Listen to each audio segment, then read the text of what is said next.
Good morning, everybody. How are we doing? These are the ones that haven't given up hope. Going to recommit. The first exam always comes as a big load.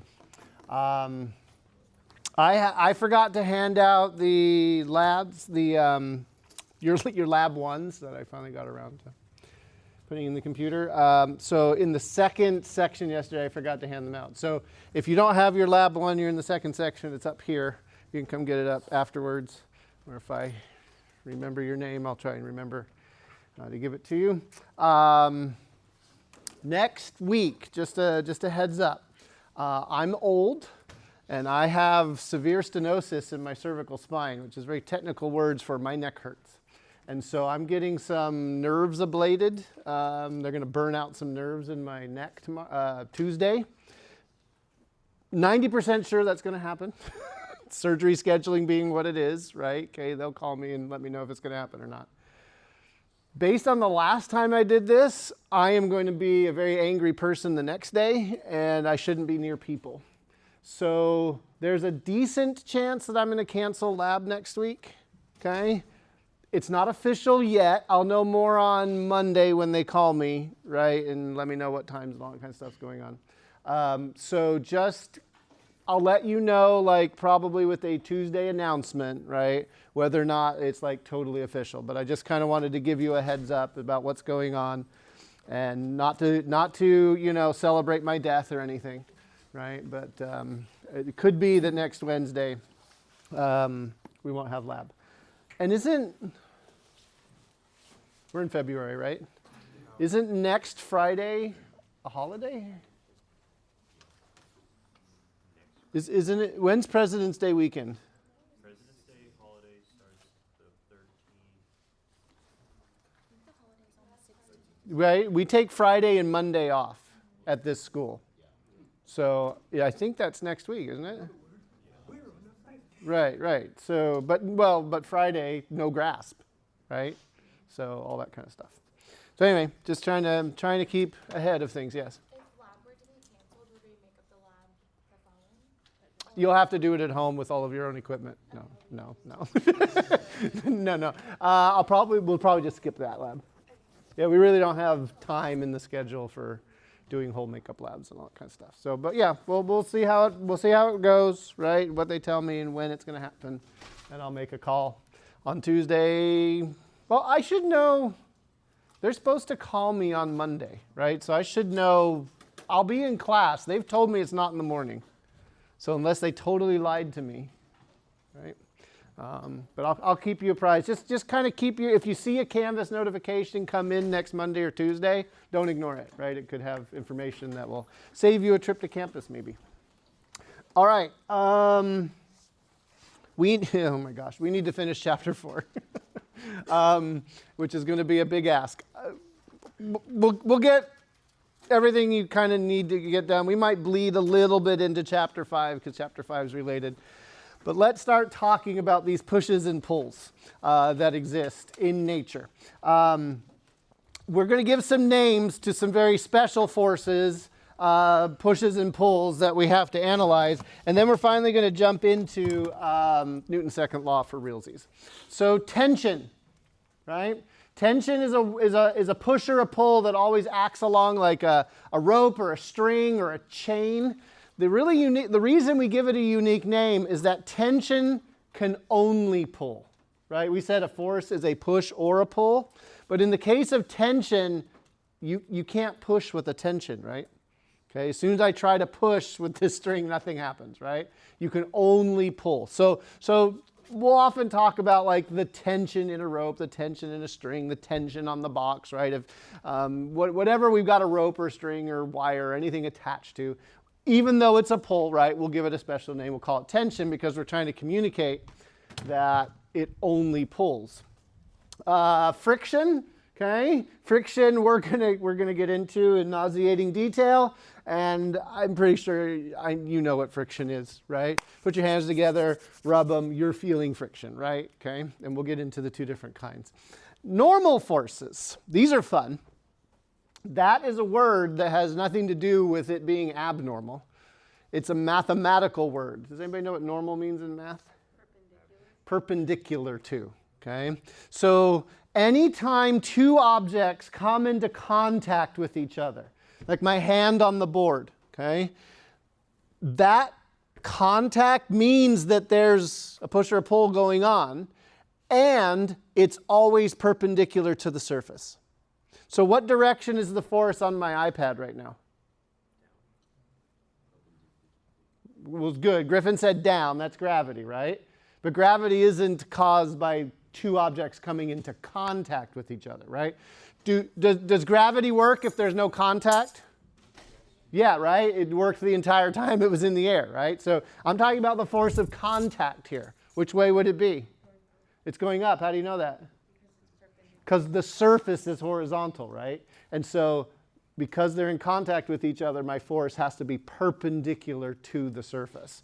If I kind of put my hands on the board here and I like push up at an angle into the board, is there a normal force? Yes, there is a force that's perpendicular to the surface. There's also another force that's keeping my fingers from sliding up. What do we call that? Friction, right? Okay. So we're giving names to certain forces that act in certain ways and in certain directions so that we can be more accurate about what we're describing and what's going on. And you're going to see that today. We're going to start labeling forces. We're going to have force diagrams, vectors are back, all that kind of stuff. But just kind of wanted to lay out this idea, right, that these pushes or pulls in general can have very specific names because there are very specific things that are going on. This is how we spell fun in physics, right? But there's another way that we spell fun in physics. And it's like that, okay? You're going to get very, very tired of this joke, okay, and this pun, but it's like the ultimate physics dad joke all rolled into one, right? What's the curly F? It's a friction.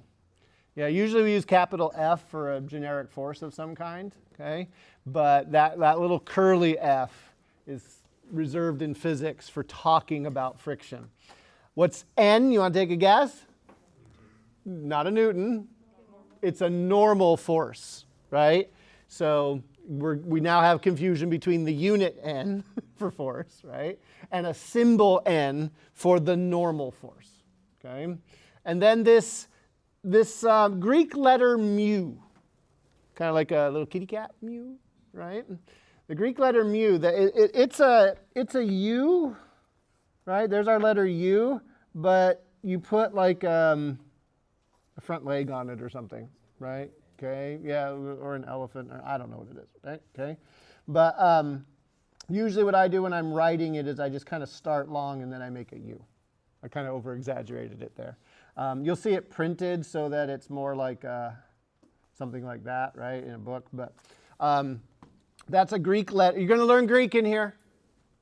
I wasn't sure if you understood that when you signed up for the course, but we were learning a second language, and it will be Greek, or at the very least the Greek alphabet. What is okay? So what are the units of friction? Friction is a force. So what units does it have? Newtons. Okay, and the normal force, being a force, has units of newtons. So what are the units of mu? No units. Mu is what we call the coefficient of friction. A coefficient is a number that has no units that goes along for the ride. Okay? And it basically sets the strength between force and friction and normal force. So in this statement right here, how do we increase the friction between two objects? Actually, surface area is not in this statement right here, which is an interesting one. You have to increase the normal force. Okay? So does that mean a heavier car sitting on its tires will have more grip on the road? That's exactly what it means. Okay? In fact, race car teams take advantage of this idea, right? and they do something called downforce. They actually design the vehicles to act more like upside-down airplane wings. Airplane wings are designed to produce lift, right, to lift things in the air. In race cars, they'll design the shape of the car so that it pushes the car onto the surface. Why are they doing that? So they have more friction so that they can corner faster, right? In fact, there are some designs of race cars that, if it were possible to engineer it, you could actually drive it upside down and it would stick to the track by the downforce alone that they're designed. In other words, the downforce, the push that the car generates for that inverted wing shape is more than the weight of the car. And so if you're driving fast enough on an upside down track, it wouldn't fall off. So it's kind of fun. Okay, 2 kinds of friction. This is going to drive you bananas. There's static friction, and then there's kinetic friction. You guys know now what kinetic means. What does it mean? Movement. Some sort of like motion is going on, right? Okay. So what does static mean? No moving, right? So friction changes its strength depending on whether the two because friction always exists between two surfaces, right? As a matter of fact, take your hands back out again. Let's just do this experiment. Take your hands back out, right? Put your palms together and rub them. What do you feel? Warm. Feels warm, right? Friction between, you can stop. Friction between your hands, but keep them out. Friction between your hands is kinetic friction. The two surfaces are moving relative to each other.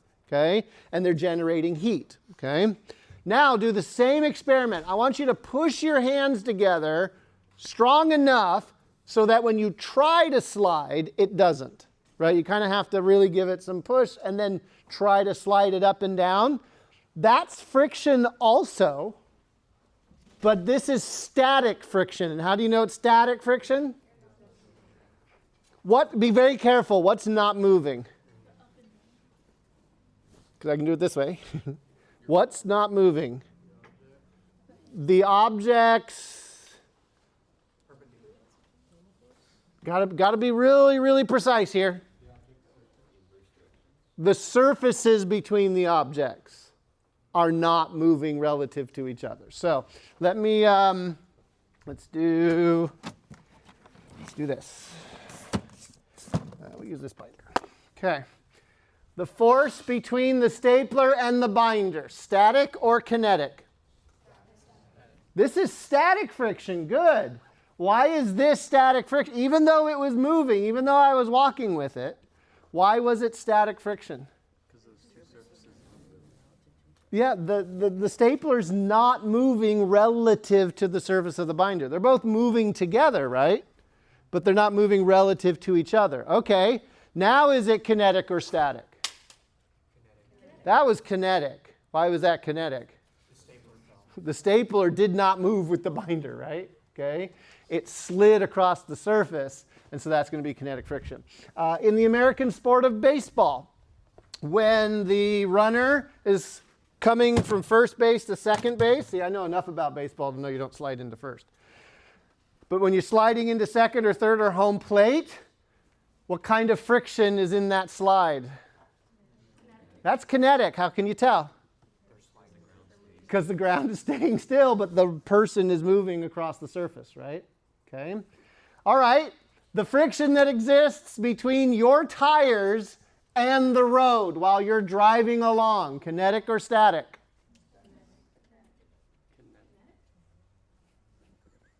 The car itself is static, but the wheels are kinetic. Oh, the wheels are turning. Car is moving. But the answer is static. Well, no, I mean, maybe, yes, it's in orbit, but I don't think that's what you mean. How do you know it has to be static between your tires and the road? And what if it were kinetic? What would that mean your car is doing? The tires are spinning, moving without you. If you have kinetic friction between the tires and the road, meaning the surface of the tire and the surface of the wheel are moving relative to each other, you are in a skid. or you're drifting and being really awesome, right? One of those two, okay? Kinetic friction between the tire and the road is an uncontrolled skid. You have lost control of your vehicle. Hydroplaning would be a good example of that, okay? But that involves surface tension of water, and it's a lot more difficult, but it's still kinetic friction. It's actually a huge reduction in the amount of friction, and you're just going, okay? So you want static friction between your tire and the road, but how could that possibly be? If you're driving at 65 miles an hour on Highway 41, how could the surface of your tire be not moving relative to the road? Tire goes in a circle, right? Okay. As your tire goes around, let's say you're going that way forward, as your tire comes around, which way is the bottom of your tire going? It's going backwards at exactly the same speed as you are going forwards. Meaning that the surface of contact between your tire and the road is not moving relative to the road. Because if the tire were spinning faster than the road is going, you would be in a skid or a drift. Kinetic friction is always weaker than static friction. Static friction's maximum ability to do something. Here's where it gets really kind of complicated, and it's going to drive you nuts. Static friction can change its strength. Static friction will be whatever it needs to be to keep the surfaces from moving relative to each other. But eventually, static friction gives up, right? It just can't hold on anymore. And once it gives up, you're in kinetic friction now, right? Because it's sliding. That kinetic friction will always be weaker than the maximum amount that static friction can apply. And I know you've experienced this if you've tried to move a heavy piece of furniture across the floor. Okay? Think of like moving a couch, and like you don't want to pick it up and move it because it's too heavy, so you're just going to slide it across the carpet or slide it across the floor, right? When you first start, right, you've got to push really hard on that couch, right, to get it to start moving. But once it starts moving, it's a little bit easier to keep it going. Doesn't require as much force, okay? That's because when you first started, you had to overcome the static friction. And then once it was moving, the kinetic friction couldn't be as high as what the static friction was before. The way this is sort of teased out, like you'll be told in the problem whether it's static or kinetic. You can also look for motion, right? Is the object sliding on the surface, or is it standing still on the surface, whatever. They'll say mu sub s for static and mu sub k for kinetic. I've seen F sub k and F sub s, right, as symbols for trying to convey that it's kinetic or static. In the end, that coefficient's a number. It's usually a number less than 1, although it can go over 1. And it just kind of tells you the strength of the friction compared to the normal force. On ice, it's a really small number, 0.001 or something like that. On asphalt, it's like 0.3 or 0.4. Between your shoes and the ground, whatever. It depends on the rubber of your shoes and whether there's ice and all that kind of stuff. I think your book uses like symbols. They'll say like capital F with a subscript N to try to like indicate the normal force. I think don't they use F's, was it big G for gravity or something like that? That's pretty good. It's pretty consistent, but I'm lazy and I don't like having to write 2 letters if I don't have to, right? So I tend to use like N, right? Plus it lets me write things like fun instead of F sub F equals mu F sub N, which doesn't sound nearly as good, right? But we're going to do some examples of working with all of these forces. Need to give you a tool that's going to help you through the process of working out these equations. In forces, in Newton's laws, especially Newton's second law, there isn't a toolbox. Okay, there is. There's only one tool in it. What's the toolbox? F equals ma, right? But, well, I'm going to do it backwards because it's me, right? There's your one tool, right? Okay? But it's a vector equation. And so that means that we have to split this equation up into its x and y components. Part of the process now in dealing with forces and analyzing motion and doing Newton's laws is we have to invent the toolbox for every situation. Every problem has a new toolbox. It's going to come from Newton's second law, but we have to figure out what that toolbox is. And I'll demonstrate this in a little bit, right? But I just need you to understand, you have to, this first unit, you could kind of get away with writing down the equations and sort of throwing them at the wall to see which one sticks, right? Trying to see if the macaroni's done, see if it sticks to the wall. Have you guys ever heard of that? Yeah, don't throw your noodles at the wall. No, you know, how do you know when your spaghetti's done? You taste it, right? Yeah, so there you go. And don't overcook your spaghetti. My grandmother would be mad. So, one of the ways that we are going to be able to correctly develop the toolbox for every single problem we're going to have to do is we're going to use a free body diagram. This is a special diagram that indicates the forces that are acting on something. And this is something that's going to take a lot of practice. Not the actual drawing of the diagram itself, because they're pretty simple, but the correct number of forces on a diagram. That's something that you're going to want to practice over and over and over again. So let's get started. How do you draw a free body diagram? Well, you got a free body. This doesn't mean open source, right? Okay. It means a singular object. Okay. We're going to isolate one thing. Okay.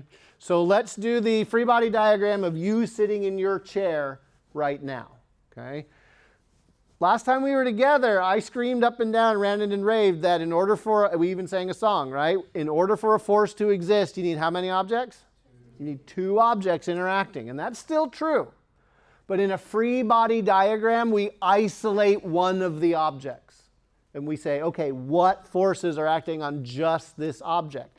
The way you're going to be safe in coming up with this diagram is you're going to fall back on Newton's third law and ask that question. Okay, if I'm going to put a force on this diagram, I need to be able to explain which object it is coming from.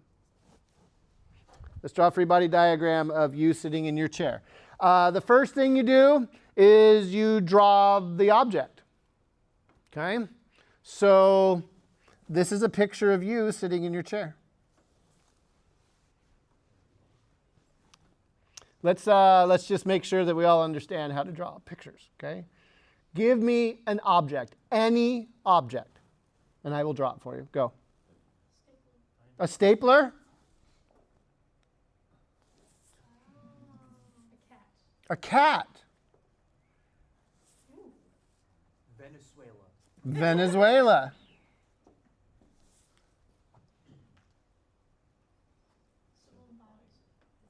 You want me to draw a box? I'll draw you a box. What's the point? Simple. A really simple shape, okay?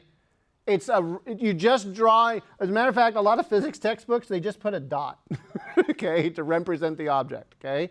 I like to usually do a box or a circle, okay? Triangles if I'm feeling really funky that day, okay? All right, so we have our simple shape, and then we ask the question. We apply Newton's third law. We say, what is pushing or pulling on you in your chair? Name all of the objects that are pushing or pulling on you as you sit there. That's not pushing or pulling on you, hopefully. My clothes? That's part of you. Okay, so just about everybody that named a force didn't name an object that's causing it. Do you see, right? Because you can invent forces that aren't there. And I'll prove that to you in just a second. But let's really quickly. So what a lot of people want to do, okay, is they want to start with the force. Like, do you know that gravity's acting on you right now? Yeah, I'm being pulled down, right? Okay, gravity's there. It's gravity all the time. But if you put gravity on your free body diagram, make sure that you know what object is causing it. What object causes gravity? The hemisphere. The Earth, right? It's an easy one. That's kind of a gimme, right? Okay. Somebody else mentioned normal force. How do you know there's a normal force between you and the chair? Well, beyond that. That's a good answer. But there's a quicker way. It's holding us up. You're really close. They're touching. Don't try to make this harder than it's hard. It's already hard. Don't try to make it harder than it is, right? How do you know a normal force exists? They're touching each other, right? Your rear end and the chair, you are in contact with the chair, and so therefore there's a normal force. And since the plane of contact is horizontal, which way is it pointing? Up or down? Pick one. How do you know it's up? Well, but the surface being horizontal could be down. Because if we only had downward forces, we would be accelerating downwards, wouldn't we? Right? A free body diagram tries to show you what the acceleration would be. So I've drawn forces on this diagram, but those forces, do you see how they're equal and opposite to each other? Oops. Those forces balance out. How did I know those have to balance out? Because there's no acceleration. Ren said that because there's no acceleration, and I think I heard somewhere else because it's not moving. The not moving answer is very wrong, but it's a really big portion of the bad bucket of water you've brought today. It's a misconception, right? What's the free body diagram of your car traveling at 65 miles an hour in a straight line with cruise control? First of all, draw the car. What's the car look like? Oh, okay, fine. Can you do trapezoid? No. Make it simple, okay? So there's your car. All right. What must all of the forces on your car be if it's going at the same speed and not changing direction? Has to be, they all have to be equal. But is there a force pulling it down? Yeah, it's the earth, right? Causes gravity. I write it as mg because that's what weight is. That's what force of gravity is, right? Okay. Then there's a normal force, which holds the car up. How do I know those are balanced? Because the car is not accelerating, it's not changing its motion off the ground, and it's not digging into the road, right? Okay. All right. And then there's some sort of, I don't know, force from the motor, force from the wheel, whatever it is you want to call that pushy forward force, right? Okay, the thing that's attached to the gas pedal. But then, if that was it, which way would this thing accelerate? Forward, right? But I told you, you're not speeding up or slowing down, so there has to be some other force, probably friction, rolling friction, air friction, whatever, right? And I know that all of those have to balance in the x and y direction in order for the acceleration to be zero. But remember, this is the free body diagram of your car moving at 65 miles an hour. Do free body diagrams show you anything about motion? No. They only can tell you what the acceleration, the change in motion can be. So don't fall into the trap of saying, oh, well, I know the forces are balanced because it's not moving. No, I can balance forces on things and they'll still be moving. Right? Okay, back to fictitious forces. Let's draw the free body diagram of your car right as the light turns green and you've hit the gas. Let me ask the question this way. What direction is the force on you? You're sitting there, light turns green, you hit the gas, you start accelerating forward. What direction is the force on you? Everybody point. Car's going this way. Everybody point the direction of the force on you. It's okay, just guess. If you're not pointing, just guess. Okay. Most of you are pointing backwards. Name the object that is pushing you backwards into your chair. Acceleration is not an object. The engine. The engine's pushing on your chest, pushing you into the seat. The seat belt? It's not the seat belt. Wait, which way is the earth? pulling on you? Down. But you all pointed backwards. I want you to name the object that's pushing you backwards. There isn't one. And yet all of you were convinced that the force on you was backwards. Why? Because that's what I feel, Mr. Baylor. Like you, Mr. Baylor, you're nuts. Get in a car. Let's go for a car ride right now, Mr. Baylor. Get out. I went, the car pushed on you forwards. The chair pushed on your back because you are accelerating with the rest of the car. So why do you feel that it's backwards? You're feeling your inertia. You're feeling your resistance to that change in motion. And because you know that you are the center of the universe, right? You have that power in this class, right? Okay. In your frame of reference, you assumed, oh, well, I'm just getting pushed back. That is not what's happening. Do you see how much bad water you've got? Right? Just based on everyday experience. Okay? It's really critical that you be able to identify the object that is pushing you backwards. You kept saying things like seatbelt and engine. Your seatbelt is just not doing anything. The seatbelt hopefully never gets involved. But when it does get involved, what is it there to do? Keep you from maintaining Newton's first law. Okay? Because if the rest of the car is stopping and you keep going, that's a bad day. In emergency response, we train and we keep an eye out. It's the third collision that we are worried about. What's the first collision? A car hitting another thing. What's the second collision? Occupant hitting inside of car. What's the third collision? What keeps moving even if your body is stopping? Your internal organs. It's the third collision that's the most dangerous. The second collision can cause broken bones, contusions, whatever, right? Okay. Generally, those are easy to patch up. Okay. But internal organ damage, and especially internal bleeding, that's really hard. And it can be hard to spot. Somebody goes into shock, they have a lot of adrenaline, they can be walking around, and 5 minutes later, they're dead. Right?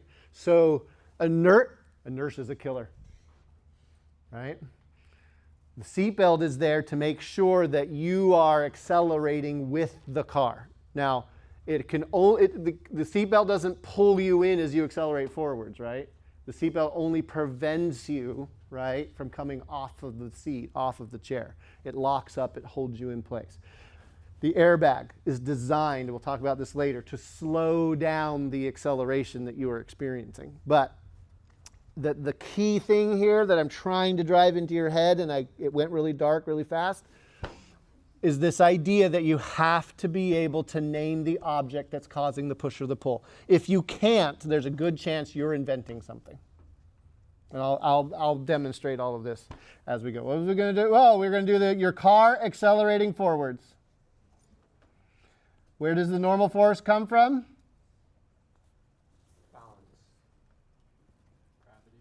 Nope. Where does the normal force come from? No. Objects are touching, right? The car's wheels are touching the ground, right? Okay. So this one, normal force comes from the surface. Where does mg come from? The earth. Doesn't come from gravity, it is gravity. And the object that causes it is the earth. Weight. Your book probably does F sub g. But you're just going to have to sub in m times g anyway. So I just go straight to what it is. And then this force, I don't know, force of the motor, whatever, okay, causes it to accelerate forward, right? I can look at this picture and tell you that the acceleration is going to be this way. How do I know that? Because there's a net force, an unbalanced force in the horizontal direction to the right. So free body diagram is trying to capture all of these ideas in a visual way, right? Notice it's full of concepts of third law and objects and getting the right forces and getting them in the correct directions. And then layering on top of that the second law, where if it's all balanced, like if all the forces add up to 0, if this is 0, then this has to be 0, right? But if this isn't 0 and there's a net force in a direction, then the acceleration has to be following it. Whatever you do, do not ever draw a force on your diagram that says MA. This right here is not a force. I know that's how you want to read it. MA is a force. It's not. Okay? What's MA? It's mass times acceleration. I don't know what that is. Right? But forces cause accelerations, and the amount of acceleration depends on the mass. So if anything, MA is like an inertia term, but it has no place in a free body diagram. Okay? There's no such thing as an MA force. And you're like, but Mr. Balogh, that one says mg. Okay, yes, it's because weight is equal to mass times the acceleration due to gravity, that I proved last time that it's all the same, right? Little g changes depending on what planet you're on, all that kind of stuff.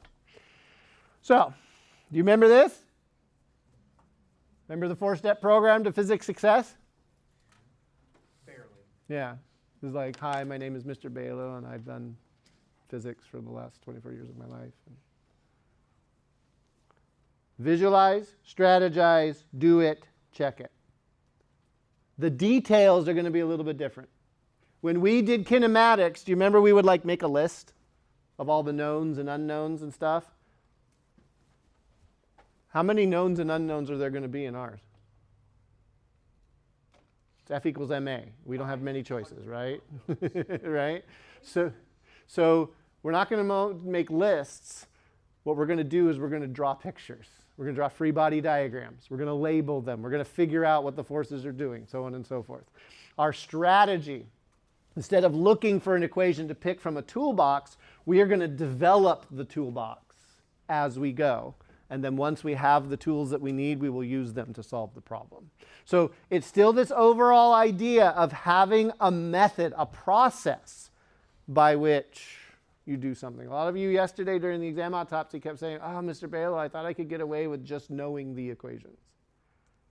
Knowing the toolbox doesn't help that much, right? What's the key part? Knowing how to use them, right? Okay? That's really the key part. And Newton's second law is so hard because it's actually just forcing us to have to know how to do it. So, practice, practice, practice. This is a true statement. Right? Why is it that stairs don't have slides? You can go up the stairs. Right? You can walk up the stairs like normal. We haven't denied anybody that, right? But coming down, why is this not a thing? I don't understand. I know the reason. Why? I've done one before, and then I did like 5 front flips. Okay, yeah, okay. I think the answer is lawsuits, right? But like, right? Shoot all the lawyers. I just think about that one specific police officer that went down that slide and was like banging around. Right? Okay. Yeah, no, everybody. Okay, I'm going to rant for just a second. 30 seconds. Just give me 30 seconds. What has happened to playgrounds in America? Demolished. No, like I grew up and you went to the playground and it was like this. Well, it was a jungle of Darwinian survival of the fittest, right? Not only were there bullies, but the equipment was out to kill you, right? And you could, like the seesaw and the teeter-totter and the bars were hanging above solid concrete, like you came out with post-traumatic stress disorder, but you came out knowing that you had survived. Now you go to the playground and it's like rubber mats that like bounce. Insane asylum. Right, okay. And it's like all the slides. The slides are now made of plastic. And there's little bumps on them so the kids can't go fast. Growing up, we had metal slides. And we wore corduroys. Do you know what the coefficient of friction between corduroys and metal is? It's like 0. It's amazing. We would get so fast. And the slides were long, not these little short. Please don't call CPS on me. I believe in protecting children and all that kind of stuff. But sometimes it goes too far, right?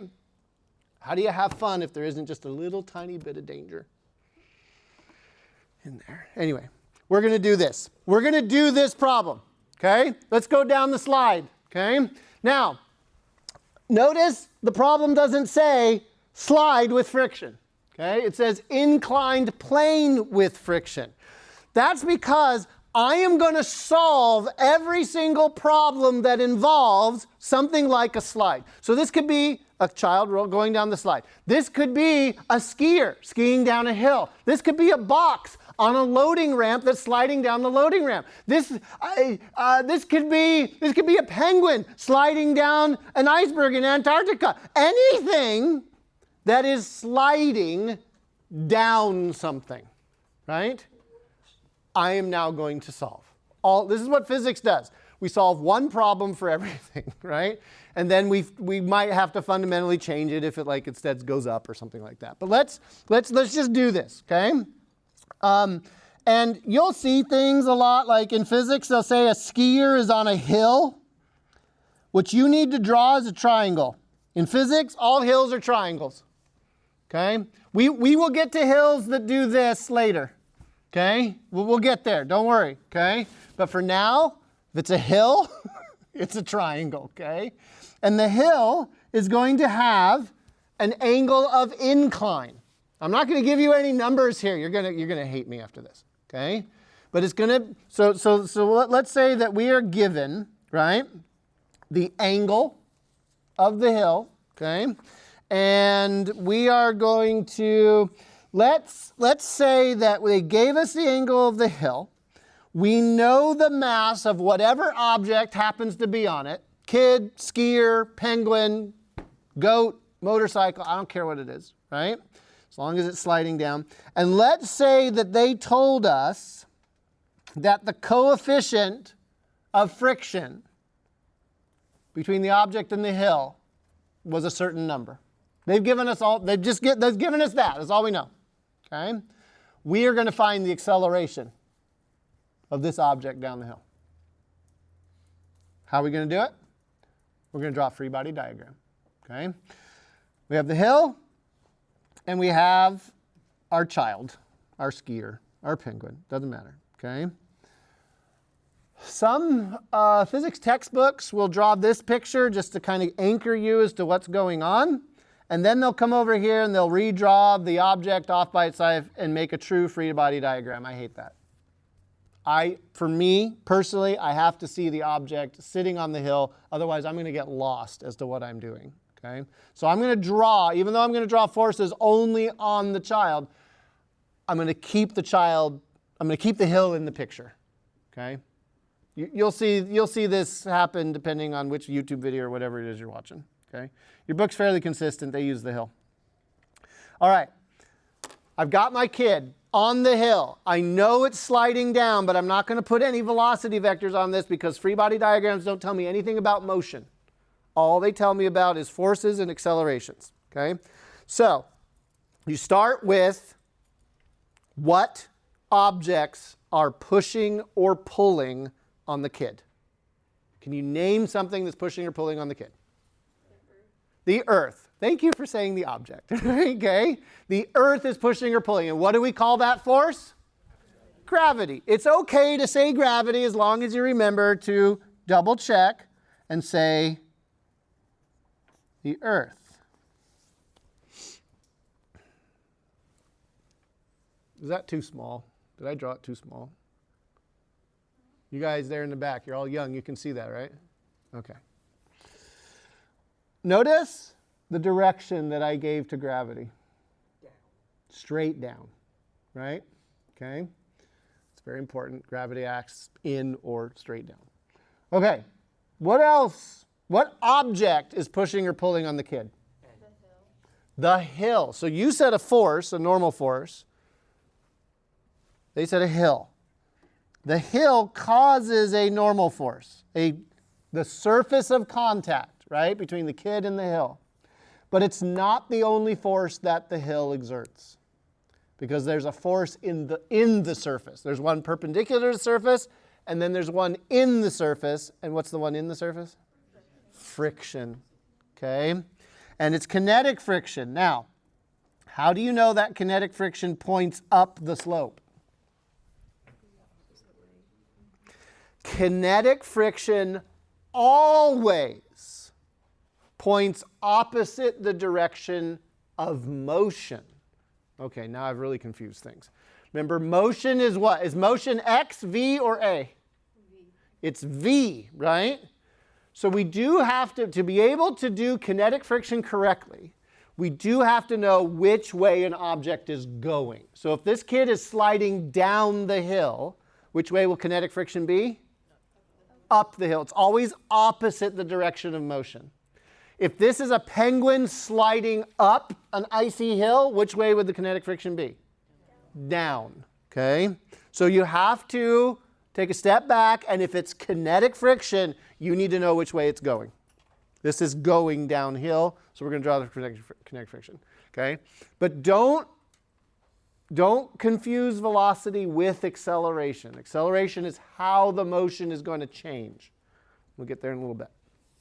Okay. Are there any other objects besides the hill, like the surface, and the earth that are pushing or pulling on this child as they slide down the slide? Oh, we already got that one. I'm asking for objects, not forces. Objects. Can you think of anything else? No, because there isn't anything else. Okay? So all we've got is the hill, which is the normal force and friction, and the earth, gravity. All right. So, job done. We can go home now? No. We visualized, but our visualization technically is not complete. It needs one more thing definitely, but then I'm going to do a little Mr. Balogh trick, and we're going to put two things on this diagram, okay? Here's the Mr. Balogh trick. Put an arrow somewhere. Don't attach it to the object, just somewhere else for the direction you think the acceleration is pointing. You don't necessarily have to be correct. You have to kind of be mostly correct, but you don't have to worry about whether it's perfectly correct, okay? What do I mean by that? Remember, acceleration is change in motion. Is this kid speeding up or slowing down? Maybe, probably. Is it possible that they could be sliding down at constant speed? Sure, we'll get to that, okay? But is this kid going to speed up the hill? No, that's definitely out of, right? So it could be zero, but it's probably the kid's going to be speeding up as they go down the hill, right? That's generally, if you were a skier on skis and you just pointed them down the hill, don't do that, right? You would just keep speeding up until you hit terminal velocity, right? What's terminal velocity? It's the speed at which you die. And you have to say it like that. No, it's the speed, that maximum speed in a resistive medium. Okay, so we are going to guess, our intuition, which has led us astray before, we're going to guess that the acceleration is down the hill. I do that because this helps inform the very next thing I'm going to do, and this is required, otherwise you can't make heads or tails of anything that's going to happen after this. We need to choose a positive direction for X and a positive direction for Y. We need to set the coordinate system. How full is your brain? Pretty full, huh? Right? We've talked about a lot of stuff, right? Normal forces, frictional forces, coefficients, playgrounds. I'm sorry for what's going to happen next. Mr. Balogh rule of thumb. It's not. I didn't invent it, but I preach it. Always put either positive x or positive y, whichever one, in the same direction as the acceleration.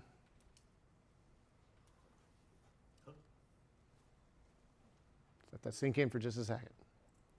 Whatever direction the acceleration is pointed, make that a positive direction. You have to make a choice between x or y. They can't both be positive. If they're both positive, then that's like physics 6D, right? like at this level, pick either positive x or positive y to point in the same direction of the acceleration. Which way is the acceleration in this problem? Down the hill. So which way are we going to make positive x?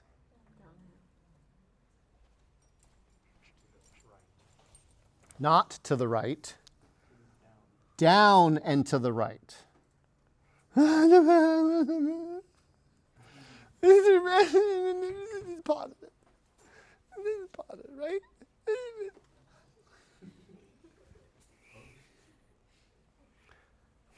Believe me, this is easier. Okay? I really don't want to take the time to prove it to you because we got better things to do. I'm asking you to trust me that this is the easy way. I'm not going out of my way to make this harder than it needs to be. I'm trying to make it easier on you. And the easier method is to take this, to let go of this positive x and positive y that you've lived in all your life and tilt it, right? I mean, come on. Okay, so if you're having trouble with this idea, right, okay, just look at it and tilt your head. Oh, that's what we're doing, okay? You'll see why in here in just a second, okay?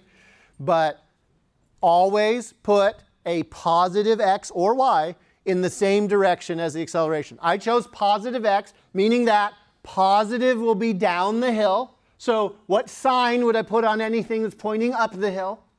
Negative, because I said down the hill was positive, right? As for positive y, once we pick positive x down the hill, we only have two choices for y, because y has to be perpendicular to x, right? Okay? So that either means away from the hill or into the hill, and it actually doesn't matter at that point. I just chose away from the hill. Okay? We're still in visualize. Remember the 4 steps? We're still visualizing. We haven't strategized yet. Okay? All right. A free body diagram that is complete has all the forces labeled and identified with a coordinate system.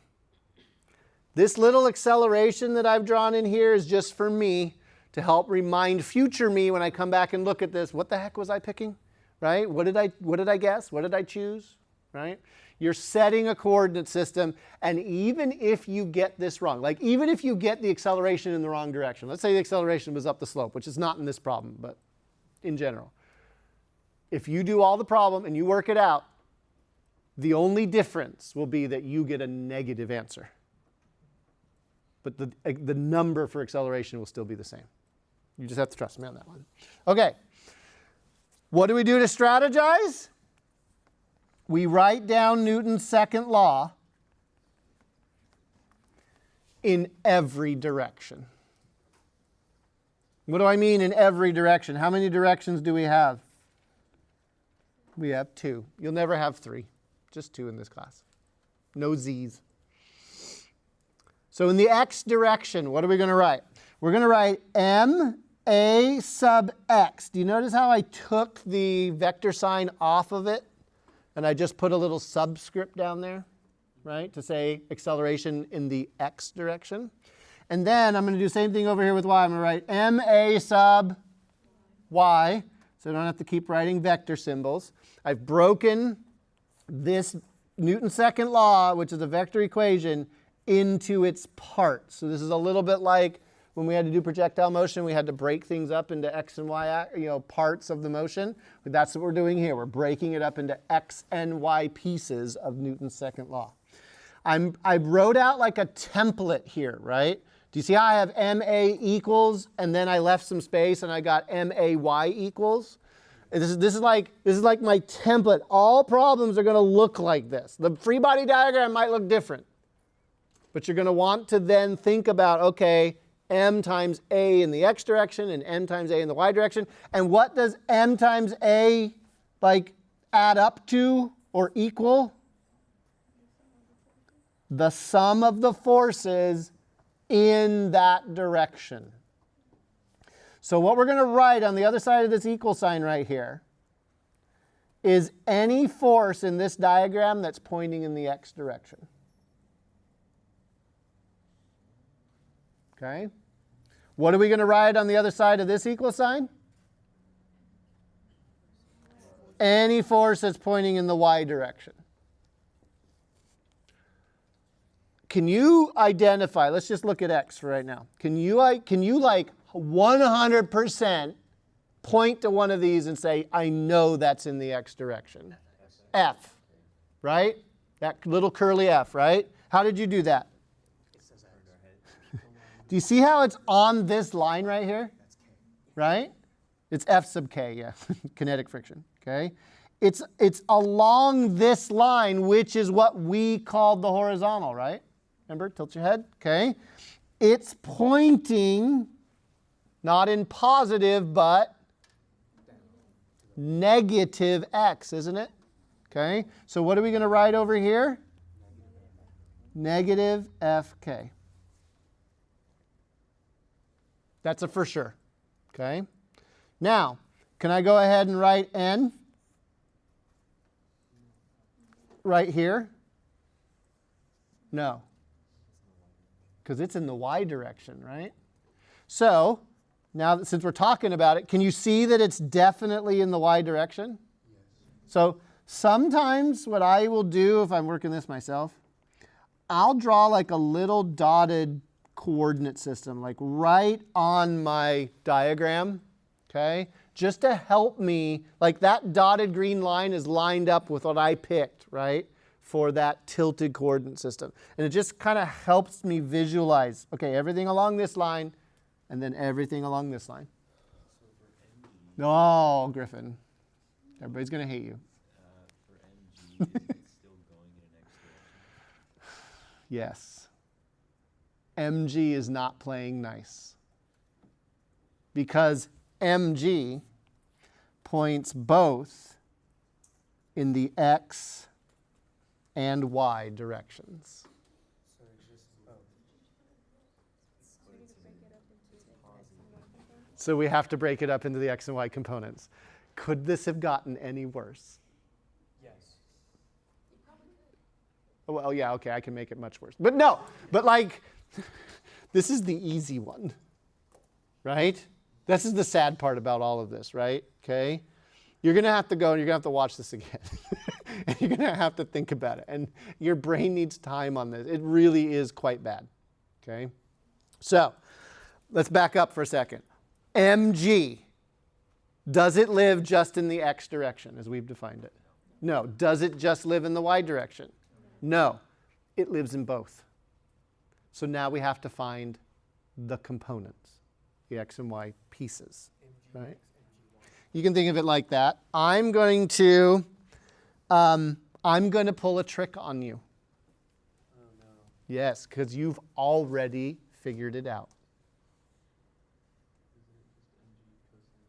Well, it is mg cosine and sine, but which one? You've actually seen this before. And you're like, Mr. Bay, I've never seen this before in my entire life. MG tangent. Wait a minute. Turn to page 2.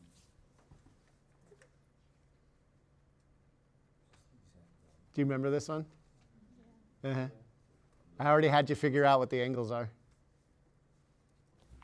What's this angle right in here? It's the same as that one. You guys, aren't I a good teacher? Make my students do all the work. Right? Okay? I had you do that in lab 1. Those of you who don't have lab 1 yet, they're up here. Right? It's my bad. That's theta right there. It's right there. So, what is the x component. Don't think about it. Is it touching or not touching theta? Not touching. So what's it going to be? mg sine theta. You're welcome. It can be that fast if you just let the trig out of your life. And the side right here that is touching theta and mg is going to be what? mg cosine theta. Again, your brain is going to say, but the y is always sine and the x is always... No, it's not. It just isn't. Free body diagram doesn't lie. We're at like 10:30. We got 15 minutes left. We've been doing one problem. Oh my God. Yeah. Right? At least 10. Okay? Told you the second and third units are the hardest. And you're seeing now, I think, a little bit why. You have to go through this process. Okay. What the heck were we doing? Oh, yeah. We were trying to put stuff down over here. Let me just kind of back up real quick and maybe give you a slight alternative to this, okay? Draw your free body diagram. Find your components before you even start trying to strategize, right? Like if you see a vector that's not perfectly lined up with x and y, find its components. It's almost always mg for you guys, okay? Then start making a list. In the blank area that's over here, lists are back. Make a list of all the forces that are along the x direction and leave a space between them. Like just leave a blank space between them, okay? And then go and do the directions. Like really, you'll get to a point where you can do both at the same time. But for your first few tries, identify all the forces in the x direction, and as a separate step, then go and do the positive and negative signs on them. So I've listed, like, do you see how along that line I only have mg sine theta and fk? Now I go back and I put the signs. Mg sine theta, positive or negative? Why is it positive? It's going down the slope, and we said down the slope was positive x, right? F sub k, negative, right? So that step-by-step breaking it into pieces will really help you get into the habit, right, of checking these directions. All right, MAY, what have I got there? So I'm looking again, I'm just looking along this line right here. So I make a list. I just a horizontal list with spaces in between, right? And then I go back and I figure out the directions. Normal force, positive or negative y? That's a positive y because it points in the positive y direction, right? What about mg cosine theta? That one's going to be negative. I'm doing my best to give you a step-by-step process, right? Where you do have to apply physics every step. But I'm hoping that by breaking it down to this level, you're like, okay, now I'm doing sines, okay, then I'm doing forces, now I'm doing, right? Drawing it this way. Follow the steps. Okay, so I like to go back and just check and make sure I got them all, right? Like mg sine theta, yes, I got that one. Mg, I don't have to, mg is over here, right? But really mg got broken up into two pieces. So mg sine theta, check. Mg cosine theta, yeah, I've got it, check. Normal force, yeah, got it, right? F sub k, yeah, got it, all right. I managed to include everything that I had on my diagram, right? I've been known to like drop forces. What have we done? What? Does anybody remember what we were trying to find? Acceleration. Right? Okay. We just invented a toolbox, right? We developed the equations.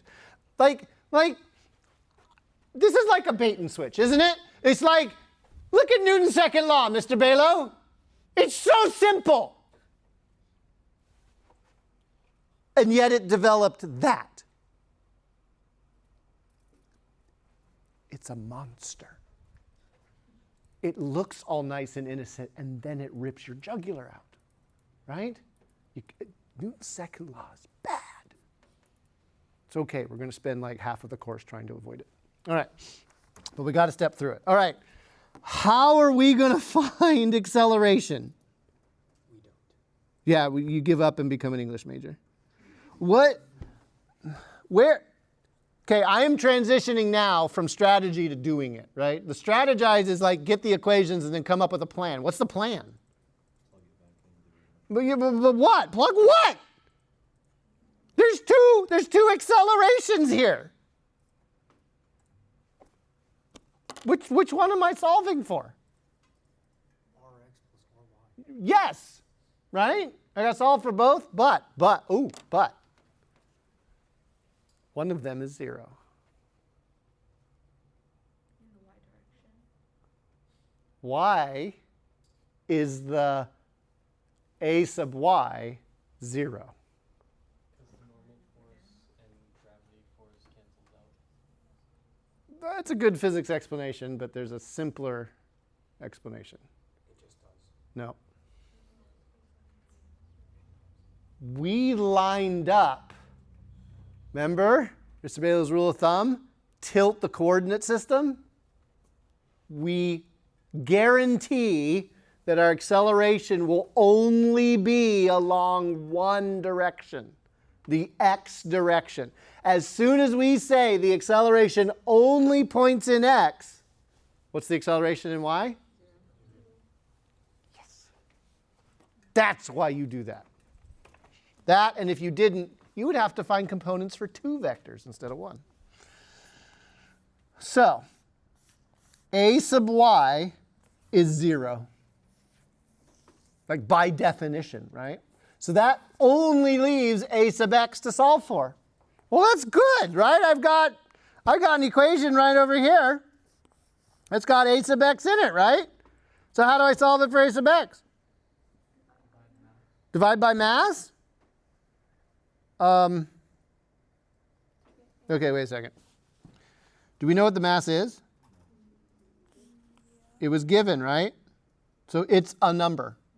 I haven't given you a number, but we pretend that we were given the mass. It's a number, okay?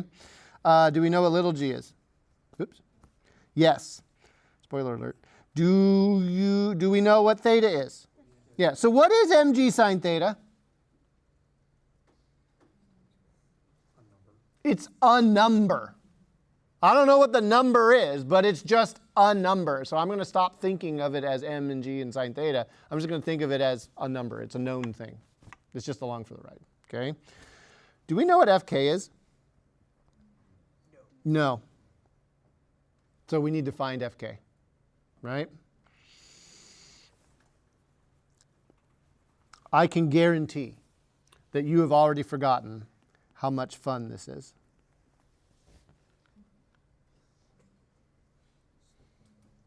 How do we find f?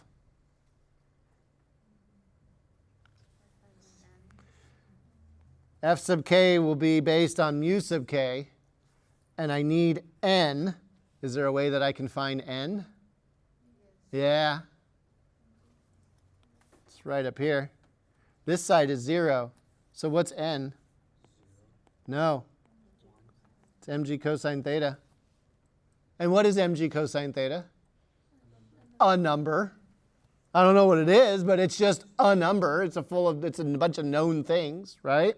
And so now, so I solve this equation for n, add mg cosine theta both sides, reverse it. Now I plug this in here, so f sub k is now equal to mu sub k mg cosine theta, and then that f sub k gets plugged into here so that this equation becomes ma equals mg sine theta, which is just a number, minus mu k mg cosine theta, which again is just a number, right? So what do I have on the right-hand side? A number, right? So I can throw it in my calculator. So the very last step of this is I have to do what? Divide by m. Ha ha! There is an m in every term. So when you divide both sides by m, all the m's are going to go away. We just solved this for a child, a penguin, an elephant, the space shuttle, whatever's sliding down a hill. Hopefully space shuttles don't slide down hills. Right? Did you see how the mass went away? If we had thrown numbers in at the beginning, we would have lost sight of that. We wouldn't have been able to see that the mass didn't matter. Why does the mass not matter? What's the thing doing the accelerating in this case? It's gravity. And does gravity care whether it's an elephant or a mouse? If you drop them off a building, they will accelerate at the same rate. G sine theta minus mu g cosine theta is the general answer for anything sliding down a hill. Of course, in your homework, you'll have slightly different situations, but you can kind of use this as a template, right? Not the actual thing in the green box, but the process, right? The pattern that you will take moving through this stuff. What's the last step? No, I've already solved, right? So now we have to check it, right? So how would you check this? Pray. It helps sometimes, right? Okay. How would you check this? Undo it. We have no numbers. I've not given you any numbers, right? So how are you going to go about figuring out if this is even remotely possible without numbers? Put some numbers in. Let's do a really easy one to check, okay? What if mu is 0? What if this were a frictionless surface? What would this equation turn into? G sine theta. Well, that doesn't tell me anything, Mr. Balogh. Okay, what's the one thing you can play with now? The theta. So pick some easy numbers. What's the sign of 0? It's 0, isn't it? And 0 times 9.8 is 0. So the acceleration of a child on a hill with 0 degrees is going to be 0. What does a hill of 0 degrees look like?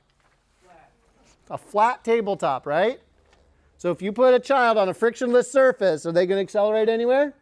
No. Does that make sense? Yes. Okay, what's another easy number for the angle? 45. Don't answer 40. That's not easy. 90. 90, okay, right? Sine of 90 is 1. What's 1 times 9.8? 9.8. If a child has an acceleration of 9.8, what are they doing? They're in free fall. What does a hill with a 90-degree slope look like? Frictionless cliff. This makes physical sense for the extremes. So if it makes sense at flat and it makes sense at vertical, I'm going to say this works for everything in between, right? But now, if mu is not 0, right? Now we've got this g sine theta thing that we've already checked minus mu g cosine theta. That minus sign is real interesting because if there is kinetic friction, what will happen to the acceleration compared to if it were frictionless? It would be less, wouldn't it? And is that what that minus sign is trying to tell us? The bigger mu gets, right? The more acceleration is robbed, right, if it were the frictionless case. So again, I'm looking at this going, I'm not sure about the cosine thing, but that definitely that minus sign is making sense. And at that point, as a physicist, I don't care. It's right. This is what the universe does. I go out and model it, measure it, see that it agrees, and I'd be happy, right? As an engineer, I'd have to be more careful because somebody could sue me, but I'm not an engineer, right? One problem. 75 minutes, right? How bad is this going to be? Terrible. It's going to be bad, okay? Your work is cut out for you. I will be in grass tomorrow. for those of you that are able to come. For those of you who are not able to come, the tutorial center is open during the week and on Sundays, right? So pick your poison. Get the help. Don't let it beat you, because you're better than it. I'll see you next week.